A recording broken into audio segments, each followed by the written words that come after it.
To make all of these pasta dishes, you just need to know how to make a basic pasta dough with 2 ingredients, eggs and flour.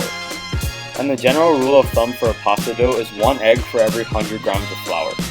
Generally, it's better to use 00 flour instead of all-purpose because this finer flour makes for a much smoother and silkier pasta.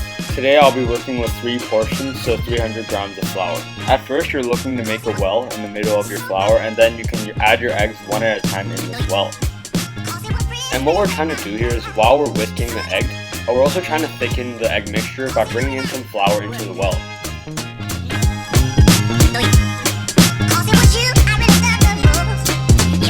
When you feel that the mixture is thick enough, you can proceed to add the next egg.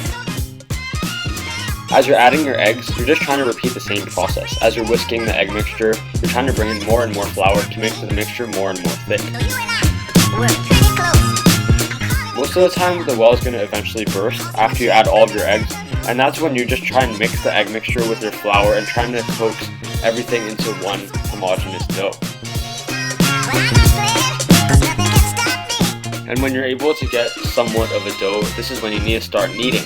You're basically turning the dough 90 degrees over and over again, and you're using your palm to push out and stretch the dough.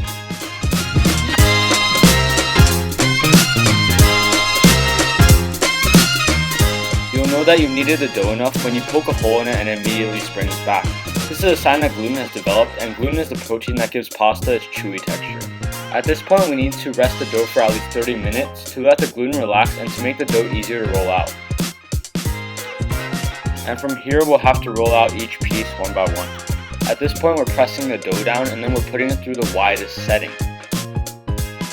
After that, we have to fold our dough hamburger style and put it through the pasta machine. Then without folding, we put it through the pasta machine again. And we'll repeat this process 3 different times because this helps to prime the gluten for stretching and rolling out later on. And also by folding, you're able to make the pasta sheet much more rectangular. And after we've finished our 3 hamburger folds, now we can just roll our pasta sheet through each setting 1 time, and we're just trying to make the pasta sheet thinner and thinner.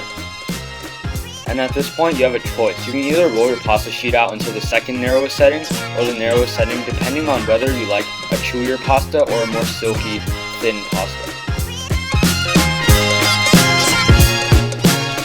And you should really make sure to use enough flour and distribute it evenly so that the pasta isn't that sticky when we're trying to cut it. Then you can roll the pasta sheet from top to bottom, and then you can start cutting your pasta.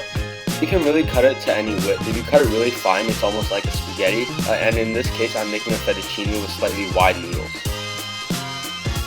After that, you're just looking to unravel your pasta into long strands. After you finish unraveling all your noodles, you just have to make sure to dust enough flour so your pasta doesn't stick together. Then you can form your pasta into a nest, and that's it. That's how you make a fresh pasta.